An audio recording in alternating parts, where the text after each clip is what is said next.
At dinner, my wife joked she'd chosen the wrong brother. Everyone laughed, except me. So on her birthday, she opened a big gift box in front of both families, expecting jewelry. Instead, she found divorce papers and silence that finally matched my mood. Hey, Reddit. My marriage looked solid from the outside until little things started stacking up in a way I couldn't ignore. I tried staying calm, keeping the peace, doing everything right, but some people don't stop until you force the truth into the open. Before I get to the birthday where everything cracked, let me start from the beginning. My name's Timothy Reyes, I'm 33, and I work in industrial automation, basically making machines do what people used to do. It's not glamorous, but it's stable and it pays well. I grew up in a close family. My parents, Miguel and Teresa, still live in the same house they bought before I was born. I've got an older sister, Clara, who's the organized one, and a younger brother, Julian, who could charm his way out of a speeding ticket. I met Mara Lewis 4 years ago at a trade expo. She was working the registration desk, and I couldn't get my badge to print. She fixed it, smiled, and made a joke about me looking like someone who presses restart instead of read instructions. We started talking during lunch and didn't stop. 2 years later, we got married. Our first years together were easy. We had a rhythm: weeknight dinners, lazy Sundays, and movie nights that ended with her asleep halfway through. I liked coming home to her voice in the kitchen, the sound of her humming to some pop song. I thought we had something strong. Before the wedding, I asked for a prenup. Not because I didn't trust her, but because the house I lived in was mine long before we met. I'd renovated it with my dad, paid it off early, and didn't want to lose it if things ever went south. Mara didn't argue. She called it smart adulting and laughed, saying, "You're just practical like that." It made sense to both of us. If there was one thing that stood out about Mara, it was her love of attention. Compliments, small jokes, playful teasing, it all lit her up. She'd flirt with waiters, joke with cashiers, and shrug it off as just being friendly. It wasn't malicious. That was her way of connecting with people. I didn't always get it, but I didn't fight it either. Then there was Julian, the Joey Tribbiani of our family. 28, tall, the kind of magnetic that warms a room on entry. Jokes arrive easy. That stupid grin buys him grace he doesn't always deserve. He flirts at the edge of harmless, loyal without measuring space, sometimes closer than he realizes. People call him magnetic. I just call him my brother. Behind the grin, he wasn't reckless with money. Julian runs regional sales for a specialty AV and lighting showroom. High-ticket systems, lumpy but rich commissions. He started visiting our house often after Mara and I got married. The first time he saw her, he gave that signature grin, tilted his head a little, and said, "How you doing?" She burst out laughing. I just poked him in the waist, shaking my head. Sometimes he came to borrow tools, sometimes just passing by. I didn't mind. We were family. Mara loved it when he came over. She'd cook more elaborate meals, wear the nice dress she usually saved for nights out, and laugh harder than usual. Julian would sit in our kitchen, telling stories about work or the girl who dumped him because he was late to her birthday party.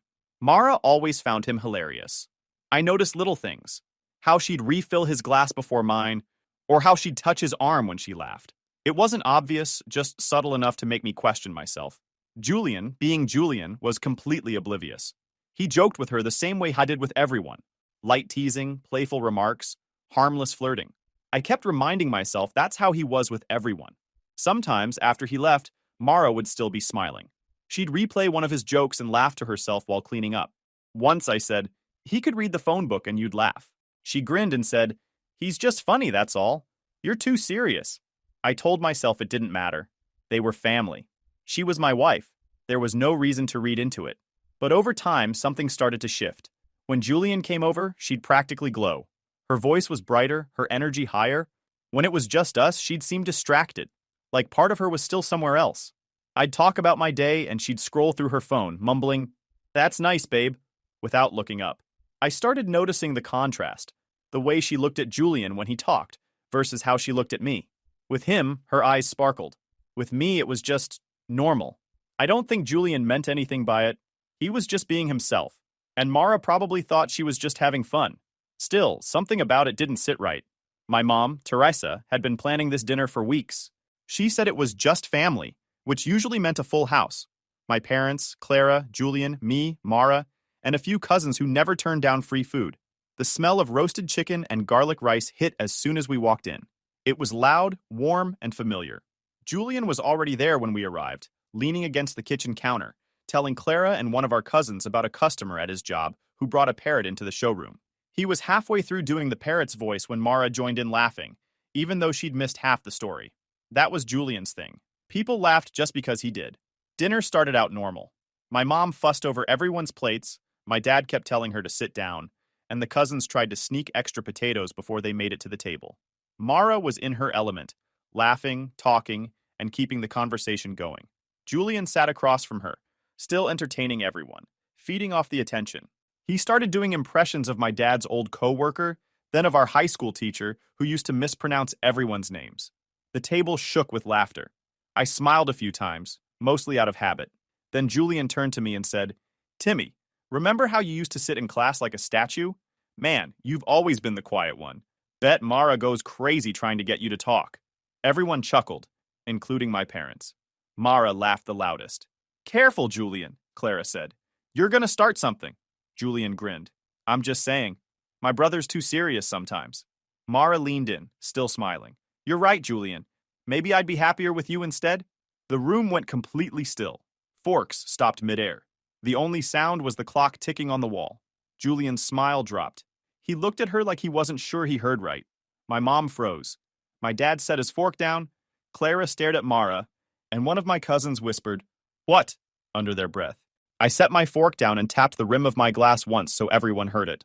"All right," I said, looking at Mara first. "If you're bored, that's your sentence to say at home, not at my parents' table." Then I turned to Julian. "And you, since you're the entertainer, remind her how long your last serious thing lasted. 3 weeks, right? 2, if we don't count the part where she blocked you." A couple cousins stared at their plates. Clara stopped breathing. I went back to Mara. "You want the fun, brother? Cool. But you don't try out a new car while you're still driving mine." Julian's grin died. Mara's smile twitched into nothing. I pushed back my chair. "Mom, the food was great. Thanks for cooking." Then I stood, tucked my chair in, and walked out through the quiet. When Mara came in later, she didn't speak at first.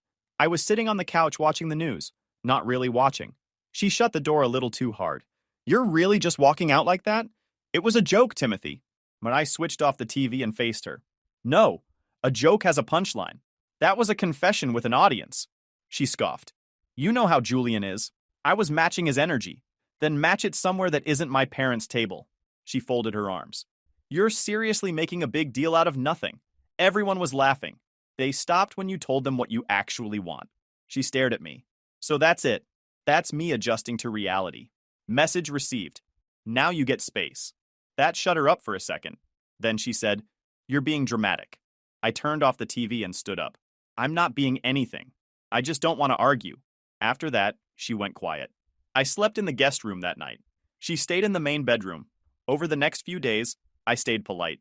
I made coffee, left for work, came home, ate dinner, did my usual routine. But I didn't touch her, didn't ask about her day, didn't try to fix anything. She started trying harder, making breakfast, wearing the perfume I liked, leaving little notes. I read them, then threw them away. When she finally asked, "Why are you acting like this?" I said, "You made it clear where your happiness lives. I'm just giving you the room to chase it." She didn't have an answer. While she spent evenings scrolling through her phone or talking to friends, I started quietly rearranging things. I opened a new savings account in my name only. I closed our joint checking and left the small joint savings alone for the lawyers to handle. I canceled the streaming subscriptions, the shared credit card, the delivery services she signed up for. She didn't notice any of it. Maybe she thought the small billing emails didn't matter. Maybe she assumed I'd handle it like always. At dinner one night, she tried again. "You're really going to hold a grudge over something everyone forgot about?" "I didn't forget," I said. "I just don't feel the need to remind anyone." She stared at me like I was speaking another language. "You're not even giving me a chance to fix it." I shrugged. "I didn't break it." She pushed her plate away. "You can't just ignore me forever." "I'm not ignoring you," I said calmly. "I'm just done pretending I didn't hear what I heard." After that, she stopped trying to talk during dinner. The house grew quiet. It was strange how fast the silence became normal. No arguments, no laughter, no explanations. Just space. The kind of space that makes you realize something is ending, even if nobody says it out loud. Mara spent more time on her phone, posting photos with captions about self-care and taking things day by day. She went out with friends, smiling in pictures, tagging restaurants. To anyone else, she probably looked fine. At home, she barely looked at me. Maybe she thought my silence meant I was over it.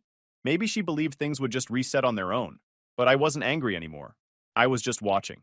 And once you start seeing someone for who they really are, it's hard to unsee it. That dinner didn't just change how I looked at her. It changed how I looked at us. Julian texted me the next morning. Lunch? My treat. No emojis, no jokes. That alone told me he felt guilty. We met at a small cafe near the industrial park. He was already there, sunglasses on the table, pretending to read a menu. When I sat down, he looked up fast, like he'd been waiting for a cue. Timmy, he said quietly. About last night. I'm sorry, man. It was supposed to be a dumb joke. I nodded once. You and her have a strange sense of humor. He exhaled. Yeah, I know, I messed up. I thought it was harmless.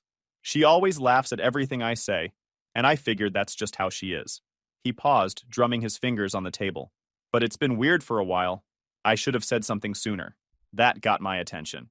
Weird how? Julian's eyes flicked toward the window. She's been messaging me, for months. I didn't move. What kind of messages? At first, nothing bad. Just random stuff. How's your day? Congrats on the new project. That kind of thing. Then it got different. Flirty. She'd say I'm funnier than you. Ask if I ever thought she was attractive. That kind of garbage. I stared at him. He didn't look smug. He looked tired. You should have told me the first time. He nodded, almost grateful I said it plain. I didn't think it was serious. I figured she was bored or looking for attention. I told her to talk to you about whatever was bothering her. I thought she'd stop. Did she? He shook his head. Not really. I stopped replying a few weeks ago. I swear I didn't flirt back. I didn't want to make it worse. Julian wasn't lying. He looked like someone who'd realized too late that his own charm had teeth. I stood up. All right. He blinked. All right? That's it? Yeah. I've got what I needed to hear. He leaned forward. Timmy, I didn't... I know, I said. You didn't mean for it to happen. You just let it happen. He shut his mouth and nodded. I paid for my half, walked out, and went home. Mara was at yoga. Her mat and bag were gone from the corner by the door. I sat on the couch for a minute, thinking about what Julian said, then went to her office nook. Her laptop was open on sleep mode. The password was the same as always. Her birthday. We used to share everything. No secrets. The screen lit up. Messages filled the right side of the screen. Her chat with Julian.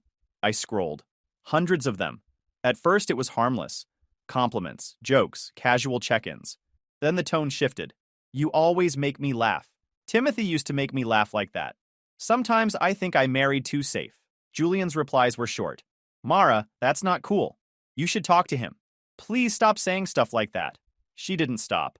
If we'd met first, do you think things would be different? I'm going to the gym tomorrow morning. Maybe you'll accidentally be there too. He never replied to that one. I took screenshots of everything, dated them, labeled them by month. Then I checked her folders, half expecting to find nothing else. But there it was, a Word document titled Notes, password protected. The same birthday again. It wasn't notes, it was her journal. I read a few lines and stopped halfway through the first paragraph, then kept going. There's something about Julian. When he smiles, it feels like the world pays attention. I wish Timothy had that spark. Another page? I think I picked the wrong brother. Maybe I just wanted stability and mistook it for love.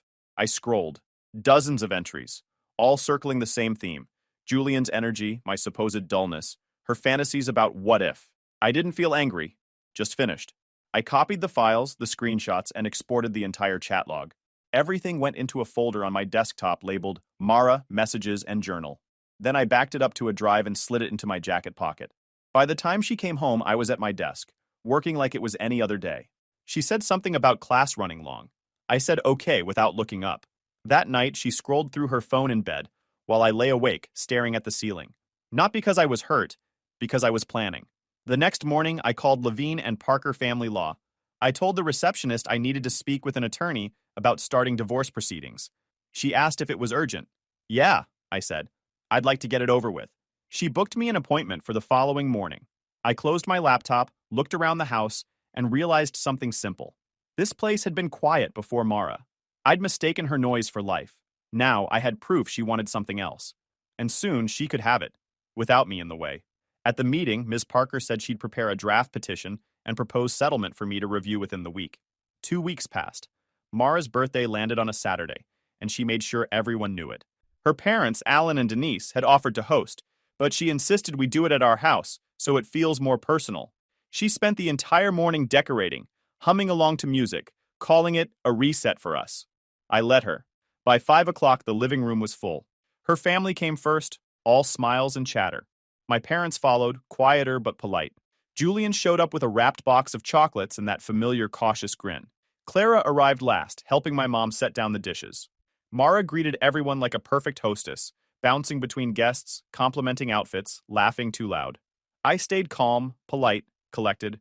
Everyone assumed I was trying to make up for the dinner incident. Alan even clapped my shoulder and said, "Good to see you making peace, son." I nodded and smiled like a man with nothing to hide. On the table sat a large, beautifully wrapped box. Silver paper, gold ribbon, a matching tag that read, "For you." It was big enough to draw attention, but light enough that I'd carried it easily. People kept glancing at it, whispering guesses. Jewelry? A weekend getaway? One of those smart mirrors Mara always talked about? She couldn't stop smiling at it. As the evening went on, I stayed close to my parents, talking quietly with my dad about work.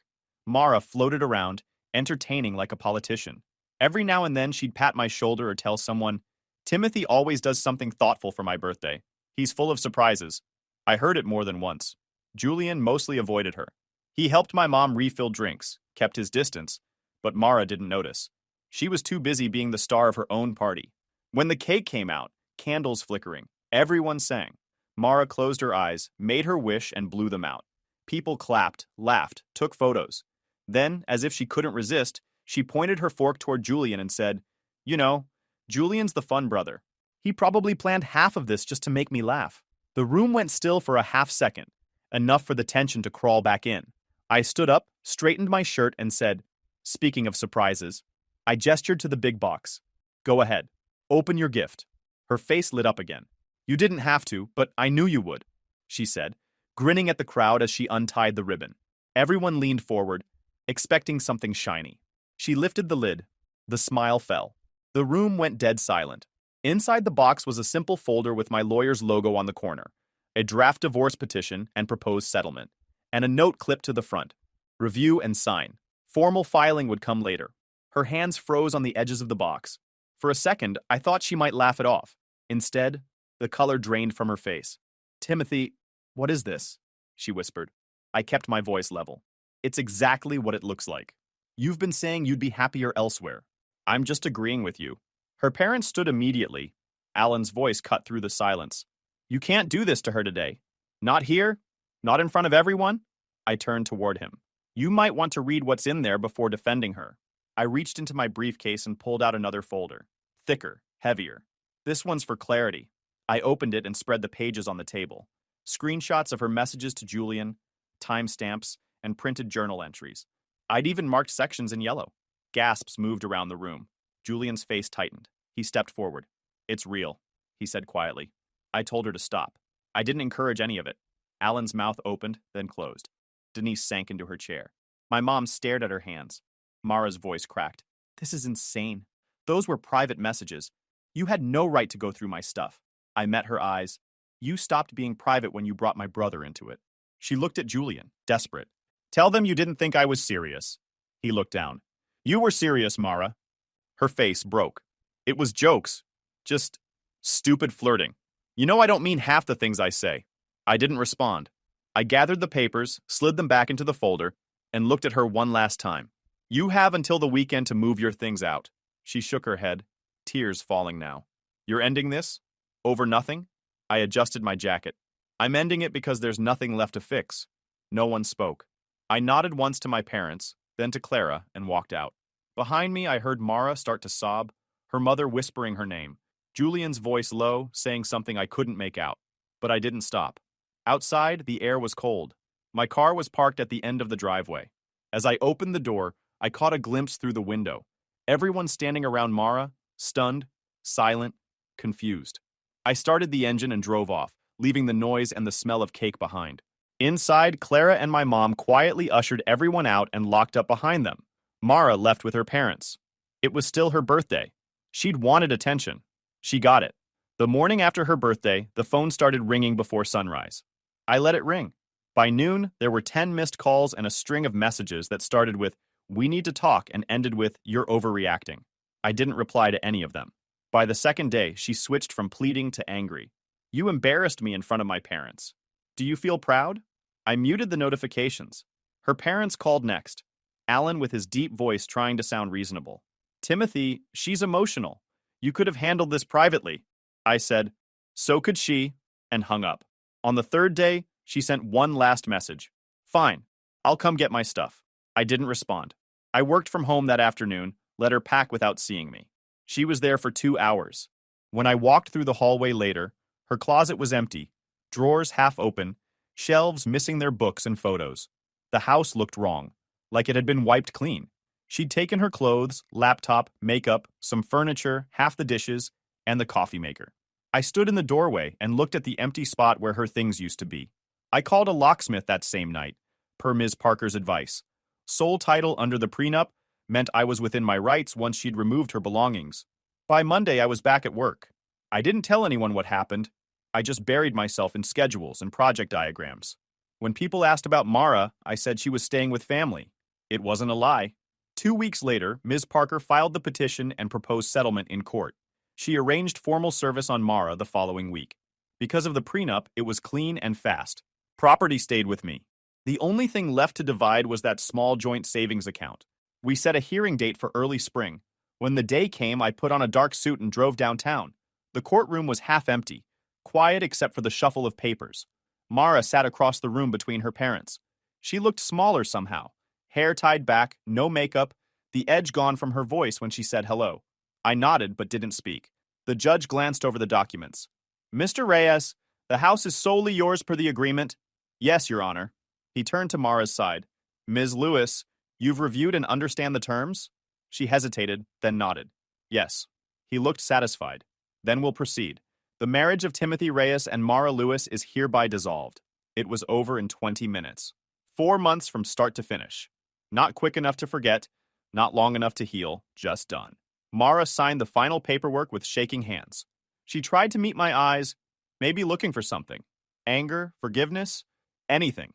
I looked past her at the clock on the wall. She whispered something to her mother and left. When I got home, there was a small white envelope on the porch. My name written in her handwriting. Inside was a folded note. "I'm sorry. I never meant to hurt you." I placed it in the drawer with the rest of the documents. Life didn't snap back to normal, but it steadied. I kept working, cleaned out her side of the closet, replaced the coffee maker. Then one evening, Julian called. "Hey man, just a heads up. She's been messaging me again." I leaned back in my chair. "After the divorce?" "Yeah. Says she's sorry, that she misses me." I told her to stop. I didn't reply after that. "Good," I said. He sighed. "She kept trying. Last night she showed up at my apartment, crying, saying everyone hates her. Said she just wanted someone to care."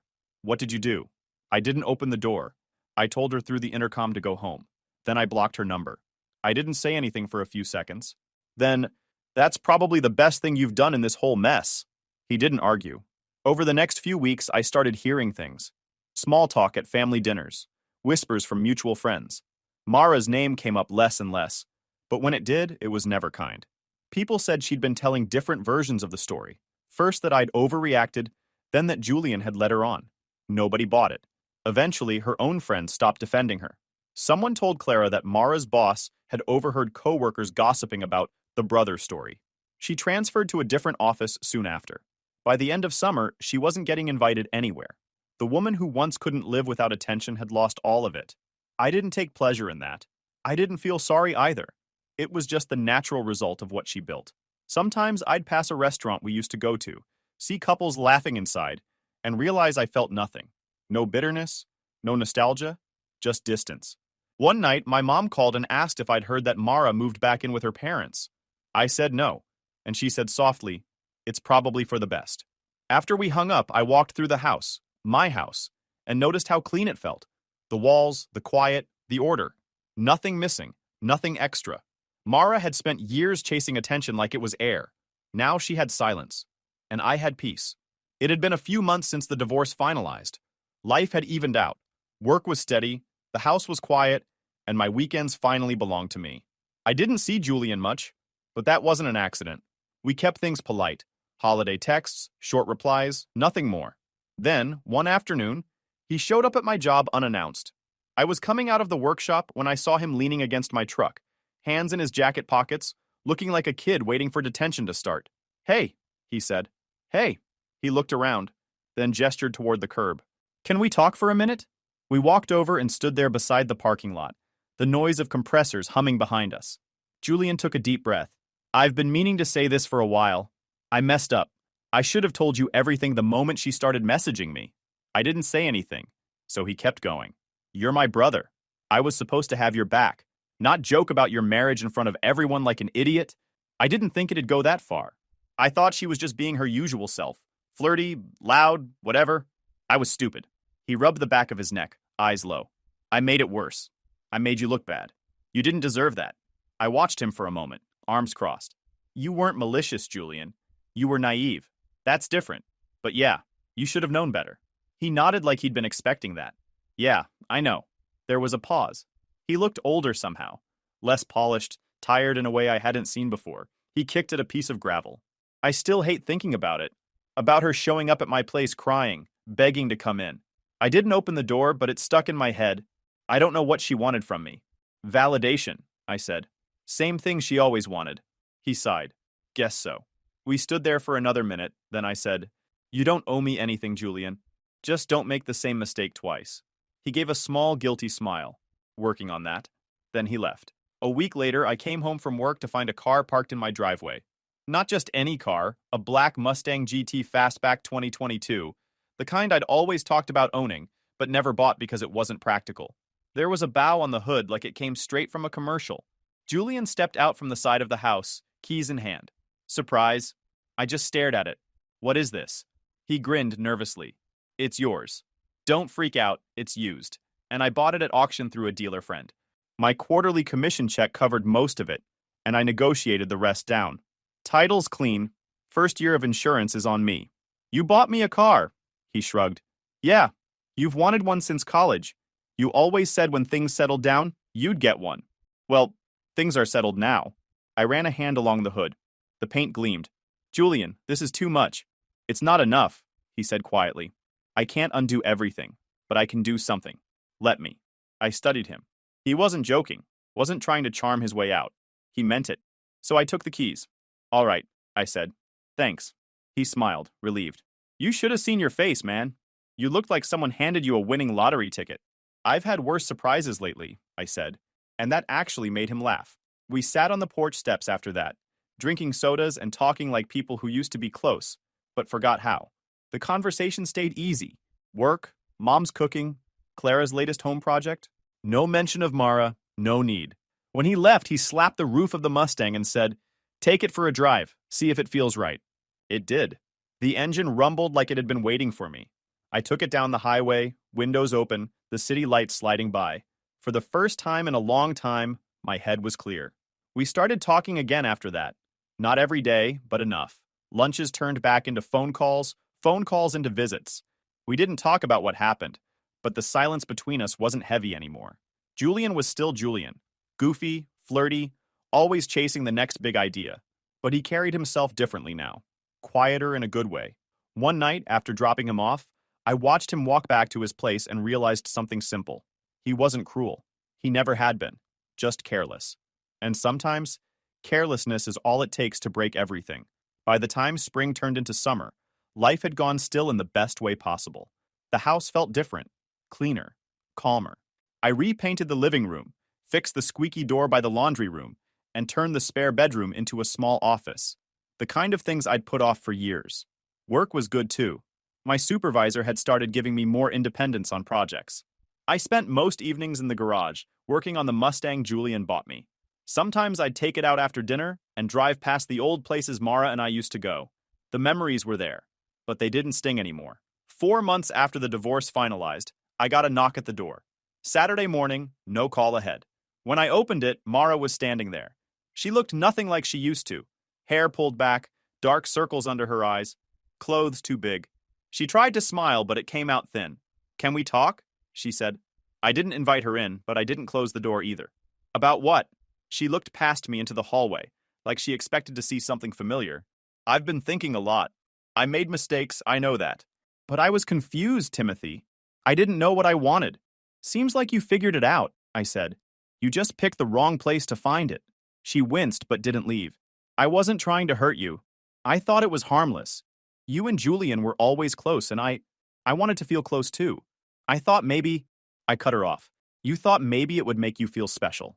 You were right, just not in the way you wanted. Her voice cracked. I miss you. I miss us. Please. Can't we just start over? We don't even have to tell anyone right away. I'll do anything to fix it. No, I said flatly.